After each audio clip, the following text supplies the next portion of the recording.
ஓம் ஸ்ரீ குருப்யோ நமகா.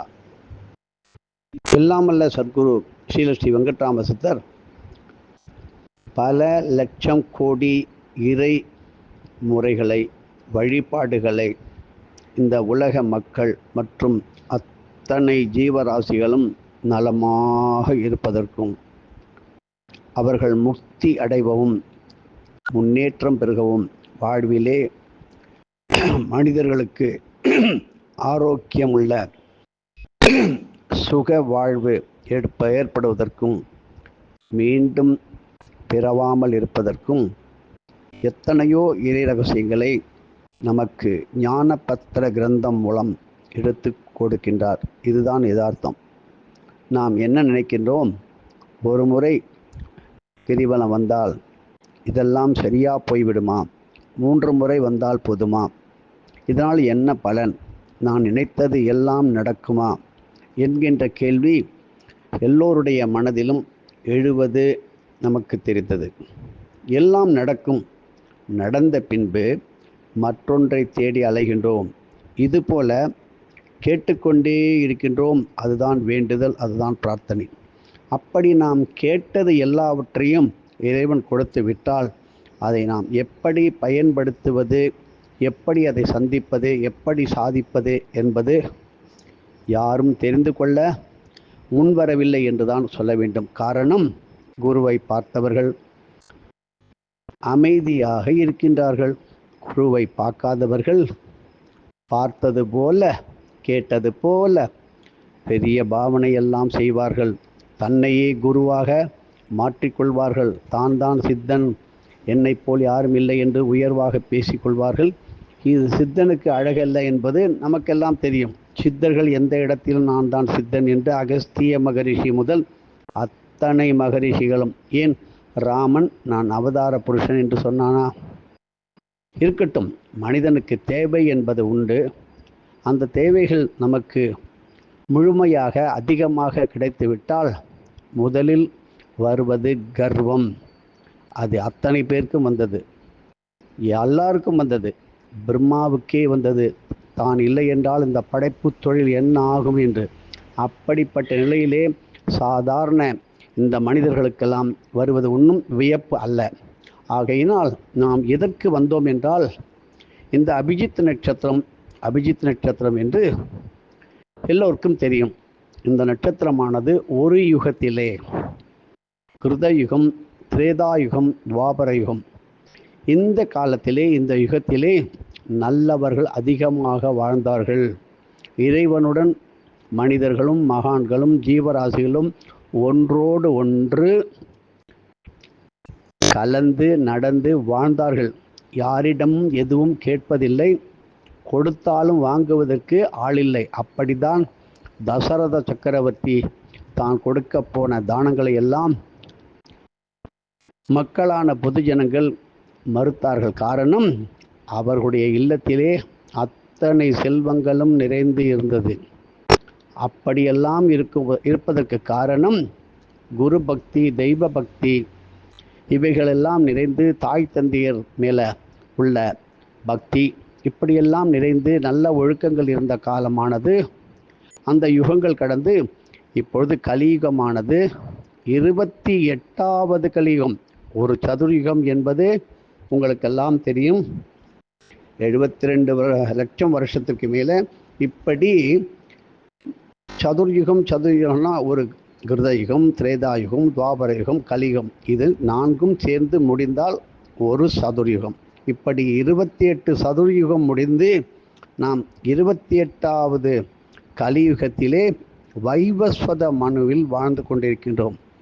இந்த வைவஸ்வத மனு செய்யாதே என்று சொன்னால் அதை செய்வார்கள், பேசாதே என்றால் அதை பேசுவார்கள், ஆசைப்படாதே என்றால் ஆசைப்படுவார்கள். இதுதான் வைவஸ்வத மனு. அதிகமான பேராசை, பொய், புரட்டு, திருட்டு, களவு, லஞ்சம், லாவண்யம் நான் செய்யவில்லை என்று எத்தனையோ பேர் சொல்லலாம்.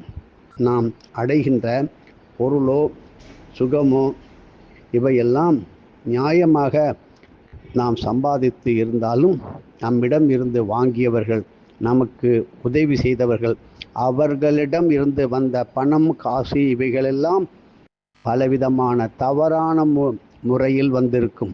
ஆகையினால் வாத்தியார் சொல்வார், எந்த ஒரு பொருளின் மீதும் நீங்கள் உபயோகிக்கின்ற இந்த லௌகீக உலகத்தில் உள்ள இந்த காயின், இதை காசுகளை பயன்படுத்தக்கூடாது. ஏனென்றால் அது செல்லாத இடமும் கிடையாது.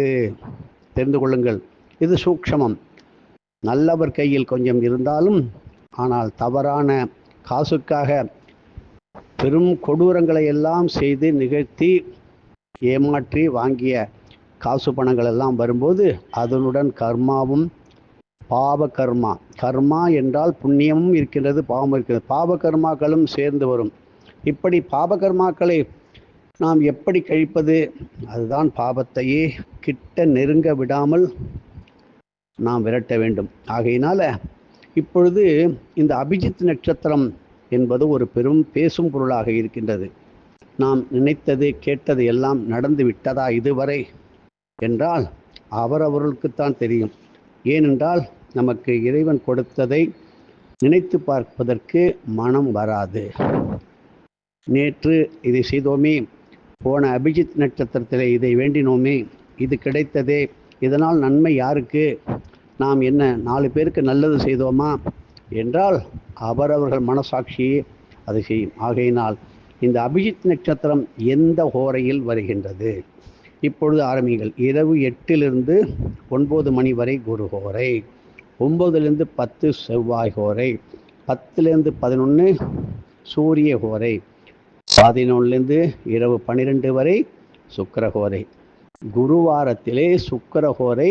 குரு தேவகுரு, சுக்கிரன் என்பவன் அசுரஸ் கதியில் உள்ளவன். ஆனாலும் இந்த சுக்கிரஹோரையிலே வருகின்ற அபிஜித் நட்சத்திரத்திற்கு என்ன செய்ய வேண்டும்?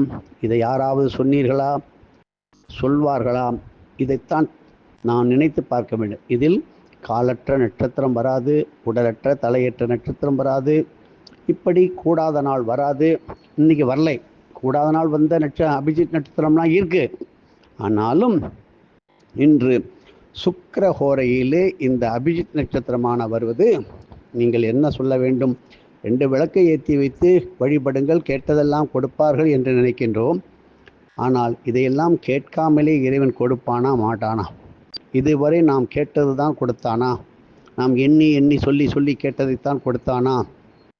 இல்லை. இறைவன் காருண்ய வள்ளல், கருணை பெருங்கடல், அள்ளி வழங்குகின்ற குணமுள்ளவன். அதை விட சிறந்தவன் குருவே, சர்க்குரு ஒருவரே.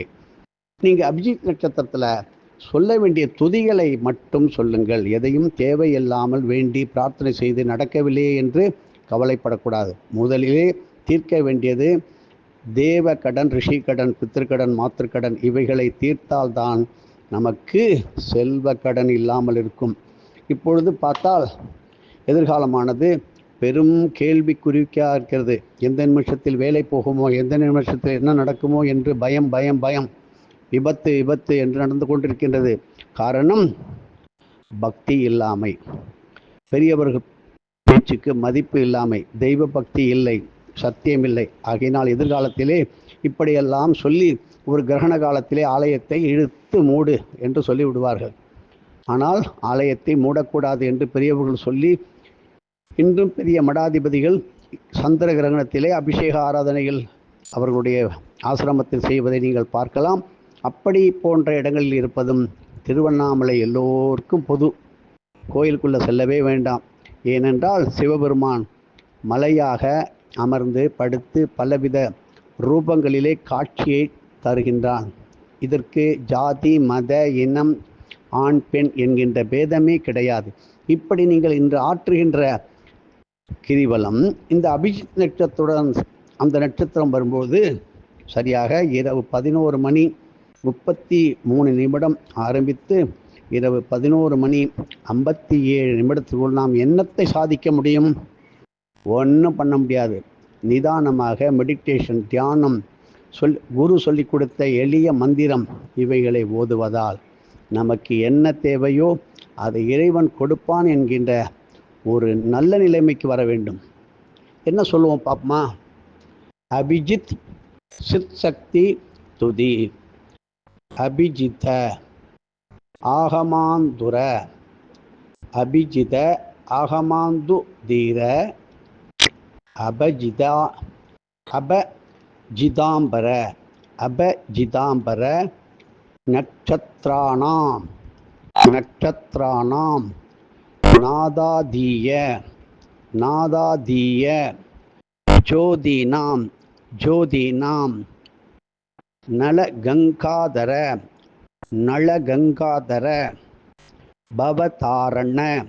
பவதாரண சிவஸ்ய விஷ்ணு மேதினாம் பவ தவளாம் சுத பரிபாலய சரணாகத பாகிமாம் சேர்த்து சொல்லுவோம். அபிஜித ஆகமாந்து தீர அபஜிதாம்பர நக்ஷத்ராணாம் நாதாதீய ஜோதீனாம் நலகங்காதர பவதாரண சிவஸ்ய விஷ்ணுமேதினம் பவதளாம்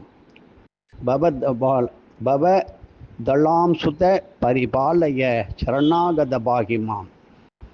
இப்படி நீங்கள் சொல்லி வழிபடுவதால் இது வேணும் அது வேணும் என்று சிலவற்றை கேட்டுவிட்டு அருமையாக தூங்கிவிடுகின்றோம். அது அல்ல, கதை என்பது வேறு. இப்படி ஒவ்வொன்றுக்கும் ஒரு குரு இருந்து சொல்லிக் கொடுத்ததை அதை பின்பற்றி செய்யும் பொழுது அதற்கு பலன்களை அந்த குருவை பார்த்து கொள்வார்கள். அதில் சில தவறுகளும் சேர்ந்து வந்தால் தடுத்து ஆட்கொள்வார். இப்படி குருவைப் போல நானும் அவரிடம் இருந்தேன் அப்படி என்று சொல்லக்கூடாது. நம்மளால் முடிந்த அளவுக்கு சரீர சேவை, தான தர்மங்கள் எல்லாம் செய்துவிட்டு தனக்கு இல்லை என்றாலும் கடன் வாங்கியாவது தானம் செய்வார்கள் அந்த காலத்தில். ஆனால் இப்பொழுது தனக்கு வேண்டியவற்றை எல்லாம் வாங்கி வைத்து சேகரித்து முடித்து கொண்டு மிச்சம் மீதி இருந்தால் அதை தானம் கொடுப்பதாக லௌகிக வழக்கத்திலே தனக்கு மிஞ்சினத்துக்கு பிறகுதான் தான தர்மம். இது மிஞ்சப் போவதும் இல்லை, தானம் கொடுக்கப்படுவதும் எங்கே நிலை வரும்? கடன் வாங்கியாவது தர்மம் செய்ய வேண்டும். பிச்சை புகினும் கற்கை நின்றே பிச்சை புகினும் கற்கை நின்றே. இவற்றையெல்லாம் ஒரு குருவிடம் கற்று சிறந்து விளங்க வேண்டும். நமது ஆசிரமத்திலே நித்திய அன்னதான கைங்கரியத்திற்கு பல அடியார்கள் கலந்து கொண்டிருப்பது மிக மிக சந்தோஷத்துக்குரியது. இதை தொடர்ந்து அவரவர்கள் திருமண நாள், குழந்தை பிறந்த தினம், வளைகாப்பு, சீமந்தம், கல்யாண நாள், இப்படி அவரவர்கள் திதி சார்ந்த நாள் இவைகளில் நித்திய அன்னதான சேவைக்கு நீங்கள் பங்கு கொண்டு நமது வாத்தியாரை நினைத்து கொள்ளுங்கள். நமது வாத்தியார் ஏன் நான் வாத்தியார் என்று சொல்கிறேன்? நம்ம வாத்தியார் தான் இந்த பூலோகத்தில் அல்ல, எல்லா லோகங்களிலும் உள்ள சித்தர்கள் யார் என்று நமக்கு எடுத்து கொடுத்தார். நம்மெல்லாம் ஒரு காலத்தில் ஒரு 35 வருஷத்துக்கு முன்னாடி 18 சித்தர்களை மட்டுமே தெரிந்து கொண்டோம். 18 சித்தர்கள். ஆனால் இன்று 18 லட்சம் கோடி சித்தரையும் தாண்டிய சித்தர்களை எல்லாம் நமக்கு காண்பித்து சென்று கொண்டு இருப்பவர் நமது வாத்தியாரை தவிர வேறு யாராலும் முடியாது. ஏனென்றால் ஒரே ஒரு சக்தி உபாசனை பெற்றுவிட்டால் அவர்களை பிடிக்க முடியாது, ஆட்டம் போடுவார்கள். இதுதான் அருள்வாக்கு என்று ஓடுகின்றது. ஆகினால் இந்த அபிஜித் நட்சத்திரத்திலே நீங்கள் செய்கின்ற கிரிபலம், தான தர்மங்கள் இவைகள் நிச்சயம் உங்களுக்கு ஒன்றுக்கு பல கோடியாக பெருகும். ஆனால் மனம் சுத்தமாக இருக்க வேண்டும். மனம் ஒன்று நினைக்க, செயல் ஒன்று இருக்க, அது சரிப்பட்டு வருமா என்பதை நீங்கள் யோசிக்க வேண்டும். எதுவும் என்னுடையதல்ல, அனைத்தும் உன்னுடைய அருளால் அருணாச்சலா.